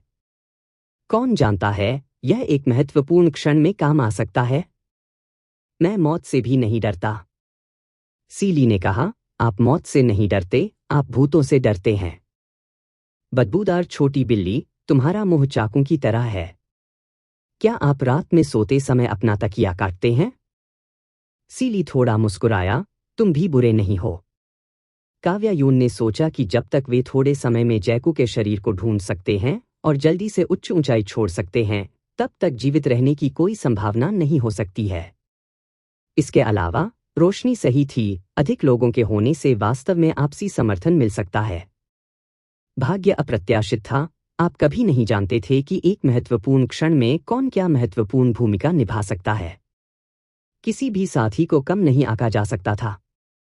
इस योजना में सबसे बड़ा चर वास्तव में यह था कि तेजस्वी पहले से ही बचाव की तैयारी कर सकते थे, लेकिन उनके पास कोई और विकल्प नहीं था और वे केवल इस पर जुआ खेल सकते थे। आर्य सुमेधा ने अपनी छोटी पुस्तिका निकाली, कागज की कई शीट फाड़ दी, फिर अपना छोटा ब्रश निकाला। काले ब्रश की नोक सख्त जम गई थी, इसलिए उसने इसे गीला करने के लिए अपने मुंह में डाल लिया।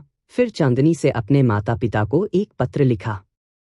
पत्र लिखने के बाद उसने इसे कागज की क्रेन के साथ वापस भेजने की हिम्मत नहीं की, इस डर से कि तेजस्वी को कुछ गड़बड़ दिखाई देगी, इसलिए उसे एक बड़ा पत्थर मिला। उसने पत्र को बड़े करीने से मोड़ा, उसे रुमाल से लपेटा, रुमाल पर लिखा, मंत्री चेंग को पहुंचाने पर भारी इनाम मिलेगा, फिर इन्हें बड़े पत्थर के नीचे दबाया। अंत में उसने पत्थर को थपथपाया और आह भरी। मैं पहले कभी इतना भावुक नहीं रहा। नश्वर लोग 5000 झांग बादल समुद्र की चोटियों पर कैसे उड़ सकते हैं? काव्यायुन का पहला विचार स्वाभाविक रूप से फीनिक्स था। लेकिन तेजस्वी की समय सीमा में केवल 2 दिन बचे थे। पेपर क्रेन ट्रांसमिशन के साथ नील से संपर्क करने में अब बहुत देर हो चुकी थी। जब तक वे शेनले घाटी तक पहुंचने के लिए खजाने रिले ट्रांसमिशन का उपयोग नहीं करते, तब तक यह तेज होगा, लेकिन बहुत अधिक खेती का उपभोग करेगा। जाकू, आपके पास एक रास्ता होना चाहिए, काव्यायु ने कहा। जब उसने जैकू के साथ बादल समुद्र पर चर्चा की, तो जाकू का ध्यान हमेशा इस बात पर था कि बादल समुद्र निर्जन था, कभी भी इस बात से इनकार नहीं किया कि वे उस पर खड़े हो सकते हैं। जाकू कुछ हद तक असहाय था। काव्यायुं, बेहतर होगा कि आप थोड़े मूर्ख हों। तो हमें वास्तव में क्या करना चाहिए? अपनी दिव्य चेतना को दयालु तलवार में डालने का प्रयास करें और मैं इसे नियंत्रित करूंगा। काव्यायु ने निर्देशानुसार किया। दयालु तलवार ने जाकू को पहचान लिया। यह हवा में तैरता था और एक स्पष्ट, गुंजयमान अंगूठी छोड़ती थी जो बहुत हर्षित लग रही थी। फिर सभी की आंखों के सामने यह अचानक 2 झांग से अधिक लंबा हो गया। काव्यायून एक पल के लिए स्तब्ध रह गई, फिर उसे एहसास हुआ कि इसका क्या मतलब है और वह तलवार के ब्लेड पर कूद गई। बाकी लोग भी कूद पड़े। 5 ब्लेड पर कंधे से कंधा मिलाकर बैठ गए। रोशनी ने अचंभे में कहा, कुछ समय पहले हम फीनिक्स की सवारी करते थे और आज हम एक दिव्य तलवार की सवारी कर रहे हैं। यहां तक कि मरना भी इसके लायक होगा। जैकू हंसा। काव्यायूं, यह आपकी खेती का अधिक उपभोग करेगा, लेकिन यह कोई बुरी बात नहीं है। काव्यायूं ने जाकू का अर्थ समझ लिया। जैकू की पृथ्वी आत्मा के अपने स्थान पर लौटने के बाद काव्यायून का शरीर भी एक साधारण कृषक के शरीर में वापस आ जाएगा। उस समय उसका क्यूई समुद्र रोशनी के समान सिकुड़ जाएगा और उसकी पूरी खेती के लिए कहीं नहीं जाएगा, जिससे उसके शरीर पर बोझ पैदा होगा। कुछ का पहले से सेवन करना बेहतर था। आसमान में हवा भयंकर थी। दयालु तलवार से सुनहरी रोशनी निकली, जिससे एक गोलाकार सुरक्षात्मक परत बन गई जिसने कई लोगों को ढक लिया। कसकर पकड़ो, जैकू ने कहा। फिर दयालु तलवार हूड हो गई। इस बार यह फीनिक्स की तुलना में बहुत तेज था। सौभाग्य से उनमें से कोई भी सामान्य लोग नहीं थे, अन्यथा उन्हें तुरंत फेंक दिया गया होता। आकाश और करीब आता गया और पृथ्वी घुप काली हो गई। बादल की परत से गुजरते हुए चंद्रमा स्याही के रंग के आकाश में एक चमकीले दीपक की तरह लटका हुआ था। इसकी सफेद रोशनी जमीन से देखने की तुलना में कुछ तेज थी। चांदनी बादल की परत पर फैल गई, जिससे इसकी सतह भूरे सफेद दिखाई दी। चारों ओर भूरे रंग का अंधेरा और घातक सन्नाटा था। काव्यायु ने दूर से देखा। अंधीन भूरे सफेद बादल समुद्र के अलावा केवल अंधेरा, भारी आकाश था। यहां तक कि चांद भी पीला और क्षीण हो गया था। कुछ ऊब महसूस करते हुए उसने अपने तांबे के अटकल के सिक्के निकाले और इस यात्रा के भाग्य और दुर्भाग्य के बारे में पूछते हुए अपने लिए एक भविष्यवाणी की। कटा हुआ सिर अटकल, महान दुर्भाग्य, TSK। दिव्य ड्रैगन। भोर होने पर वे लिंगकांग पर्वत के ऊपर बादलों के समुद्र में पहुंचे। क्षितिज से एक लाल सूरज निकला और बादलों की परतें असीम सफेद लहरों की तरह बढ़ गईं और लुढ़क गईं। करीब उड़ते हुए वे देख सकते थे कि लहरों के किनारे पर धुंध का एक बड़ा विस्तार था जो उच्च से नीचे की ओर बह रहा था, जिससे 1000 झांग चौड़े बादल का झरना बन गया था।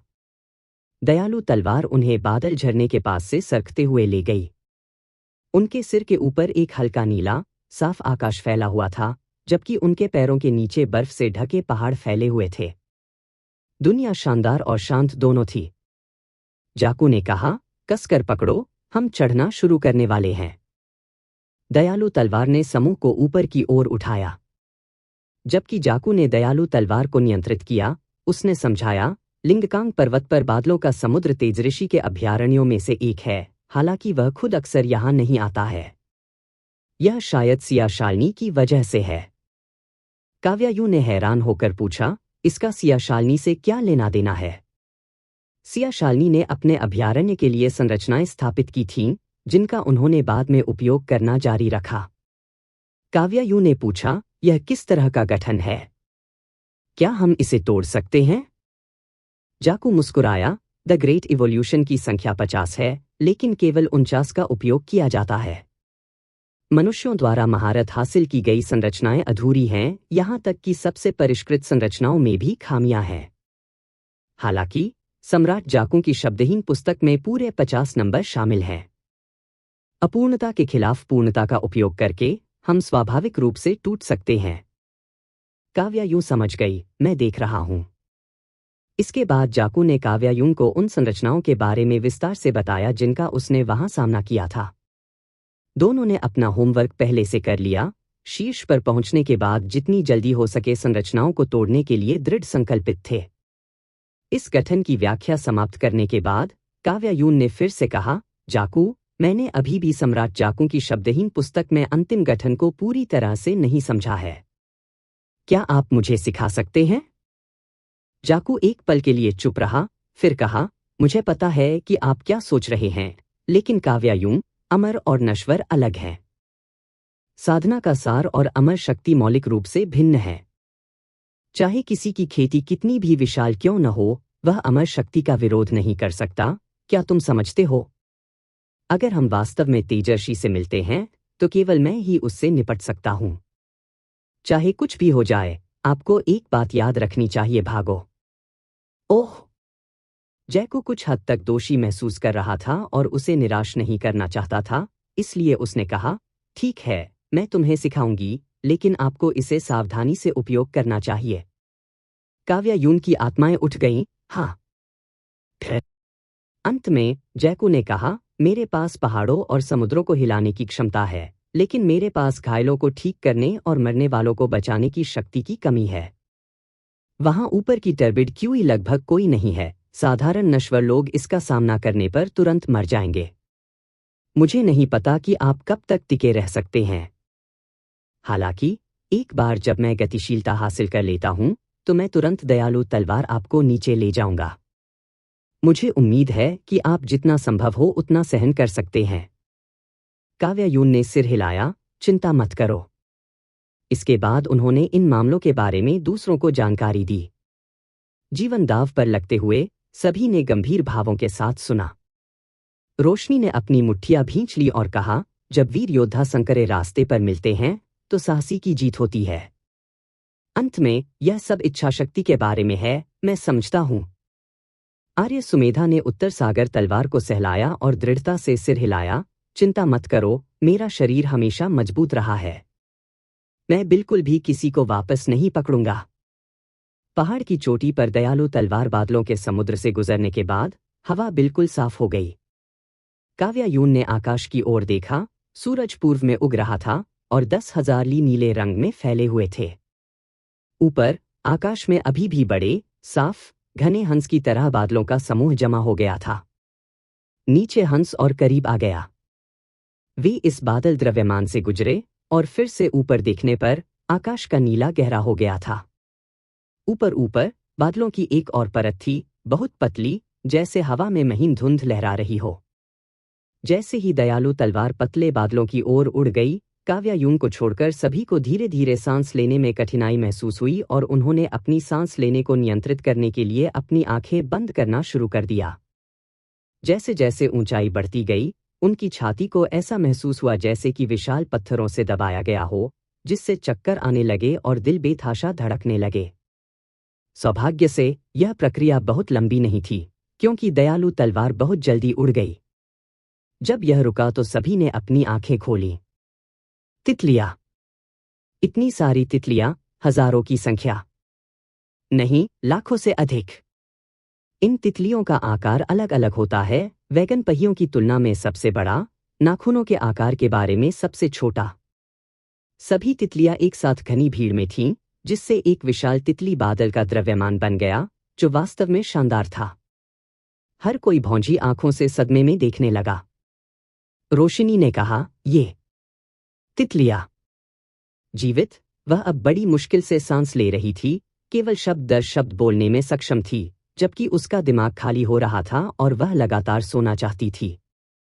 काव्यायुन ने अपना सिर हिलाया, ये तेजऋषि की अमर शक्ति की अभिव्यक्तियां हैं।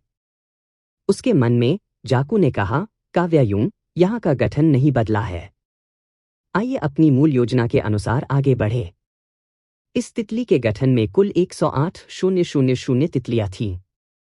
मूल रूप से सिया शालिनी के डिजाइन के अनुसार किसी को तोड़ने के लिए विशिष्ट 49 तितलियों को सही क्रम में पकड़ने की आवश्यकता होती है।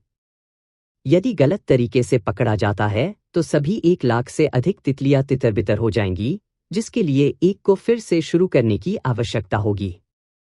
हर दिन सूर्योदय के समय सभी तितलियां अपनी मूल स्थिति में लौट आती थीं। जाकू और काव्यायुन ने तोड़ने की विधि में सुधार किया था, उन्हें गठन को तोड़ने के लिए केवल 8 तितलियों को पकड़ने की आवश्यकता थी। दयालु तलवार ने तितलियों की बारिश में भटकते हुए सभी को ले लिया।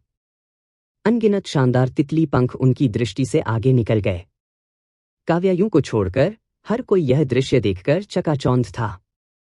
कुछ क्षण बाद काव्यायून ने आखिरी गहरी लाल फीनिक्स तितली को पकड़ लिया और तितली का झुंड ज्वार की तरह पीछे हट गया, जल्दी से दोनों तरफ फैल गया। उनके सामने एक मंडप दिखाई दिया। समूह दयालु तलवार से नीचे कूद गया और मंडप में प्रवेश किया। आर्या सुमेधा को चक्कर आ गया और नीचे कूदने पर वह लगभग लड़खड़ा गई, लेकिन मकर सिंह ने उसे पकड़ लिया। उन्होंने धन्यवाद के संकेत में मकर सिंह की ओर 2 उंगलियां उठाईं। इस समय उसे अपने सीने में घुटन की एक मजबूत भावना महसूस हुई, जिससे वह अपना मुंह चौड़ा कर रहा था लेकिन बोलने में असमर्थ था। उसका दिमाग खाली होता रहा और उसकी सोच ढहने के कगार पर डगमगाती रही। यह जगह एक छोटे से बगीचे जैसी थी।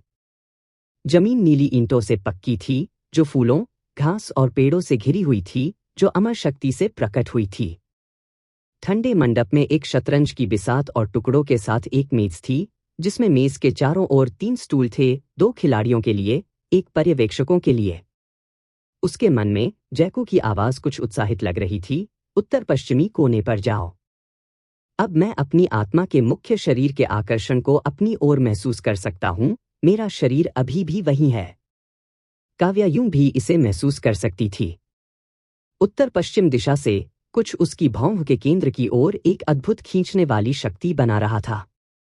काव्यायून ने रोशनी का समर्थन किया, जबकि अन्य तीनों ने एक दूसरे की मदद की, उस दिशा में ठोकर खाई। काव्यायूं को छोड़कर सभी के होठों पर एक अजीब बैंगनी नीला रंग दिखाई दे रहा था। मकर सिंह की स्थिति बहुत बेहतर थी और उसके होंठ हल्के रंग के थे। इस समय मकर सिंह की भावनाएं विरोधाभासी थीं। वह स्वाभाविक रूप से पीड़ित था, उसके फेफड़े उस बिंदु तक संकुचित थे जहां वह मुश्किल से सांस ले सकता था, फिर भी उसका दिल जीवन शक्ति को भेजता रहा। उतरने से लेकर उत्तर पश्चिमी कोने में अपने गंतव्य तक पहुंचने तक केवल कुछ दर्जन कदम थे, लेकिन उन्हें ऐसा लगा जैसे वे 1 साल तक चले हैं। जैसे जैसे काव्यायूं ने महसूस किया कि उसकी भौंह पर खिंचाव अधिक से अधिक स्पष्ट होता जा रहा है, वह चलते समय दोहराती रही, अपनी आंखें खुली रखें, गहरी सांस लें, सोए नहीं, हम लगभग वहां हैं। हम सफल होने वाले हैं। रोशनी का दिमाग बहुत धीमी गति से काम कर रहा था, इसलिए वह केवल सहज रूप से अपनी बड़ी बहन के निर्देश के अनुसार ही कर सकती थी। अंत में उनकी किस्मत बहुत खराब नहीं थी, वास्तव में वहां एक पत्थर का बिस्तर था। बिस्तर का आधार प्रतिबंधों से ढका हुआ था और एक व्यक्ति उस पर लेट गया था। महिला की एक पतली फिगर और कोमल विशेषताएं थीं, जो अपनी आंखें बंद करके पत्थर के बिस्तर पर चुपचाप लेटी हुई थी। काव्यायूं की आंखों से लगभग आंसू गिर गए। जाको। उसी समय उसे अपनी भौहों के बीच एक सूजन, जलन दर्द महसूस हुई, फिर उसके माथे के केंद्र से कुछ फट गया, पत्थर के बिस्तर पर एक सुनहरी रोशनी शरीर में गिर गई। जैसे ही सुनहरी रोशनी ने उसकी भौंह छोड़ी, काव्यायूं को लगा कि उसका शरीर अचानक भारी हो गया है।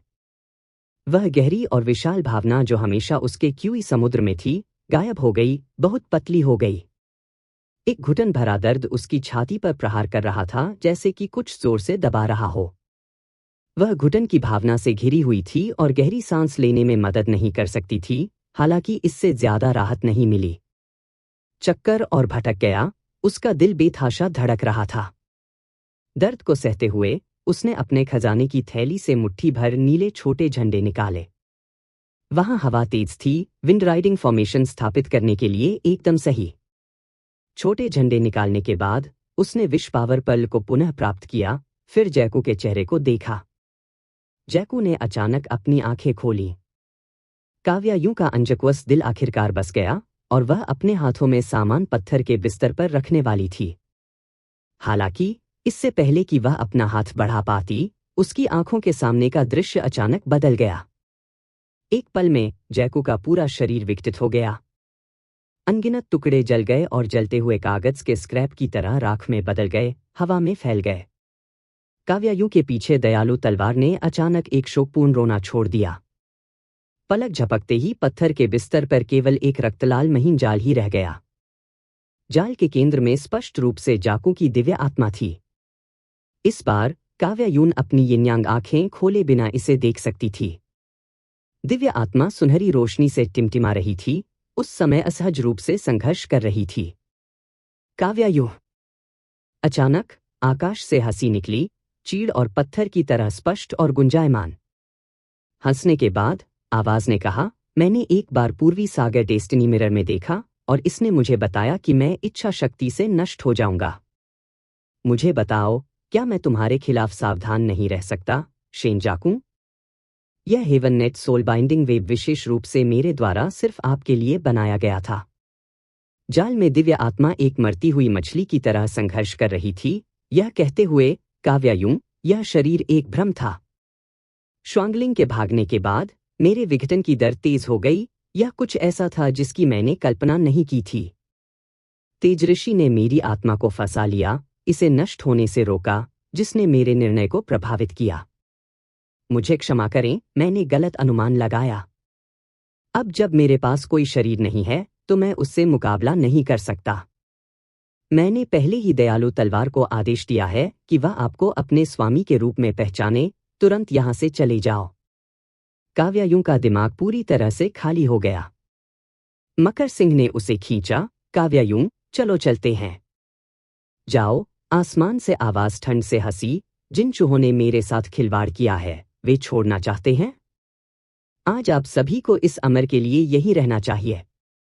ऊपर से शब्द समाप्त होने से पहले काव्यायुं ने महसूस किया कि उथले से गहरे तक दबाव बन रहा है, यह जानते हुए कि तेजऋषि तेजी से आ रहा है। जैसे ही वह अपनी कलाई से साफ सुथरे परिवार के कंगन को हटाने वाली थी, अचानक अमरक्यूई की एक धारा ने इस जादुई खजाने पर प्रहार किया। ब्रेसलेट की डोरी टूट गई और दानव कोर और रत्न बिखर गए और गिर गए, जिससे जमीन पर कर्कश ध्वनियों की एक श्रृंखला बन गई। आकाश बदल गया। तितलियां फिर से। आकाश और पृथ्वी को ढकना, घना और असंख्य, आकाश को अस्पष्ट करना। यह अभी भी सिया शालिनी का गठन था, और अगर वे इस जगह को छोड़ना चाहते थे तो उन्हें अभी भी तितलियों को पकड़ना होगा।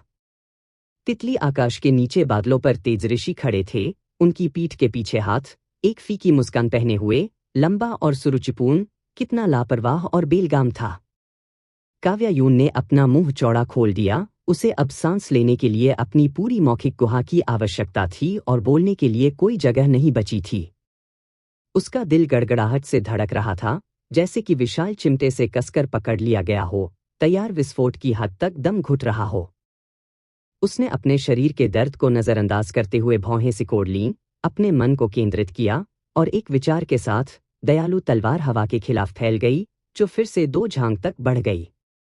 मकर सिंह ने काव्यायुं का हाथ पकड़ लिया, काव्यायुं ने रोशनी का हाथ पकड़ लिया, रोशनी के दूसरे हाथ को सीली ने पकड़ लिया, और सीली ने एक साथ आर्य सुमेधा को पकड़ लिया।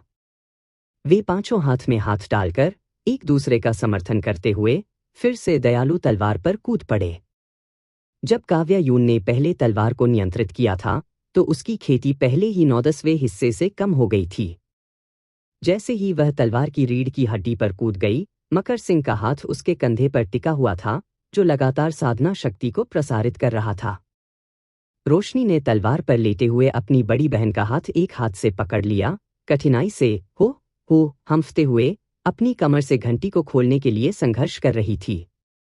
इस तितली के गठन में अंदर से बाहर की ओर टूटना, बाहर से अंदर की ओर टूटने का बिल्कुल उल्टा क्रम था। पहली तितली काव्यायुं को पकड़ने की जरूरत थी, वह दक्षिण पूर्व दिशा में गहरी लाल फीनिक्स तितली थी। उसने इसे पहले ही देख लिया था। दयालु तलवार उन्हें सीधे फीनिक्स तितली की ओर ले गई। अचानक गिरती बारिश की तरह आसमान से कई तितलियां उनकी ओर उड़ने लगीं।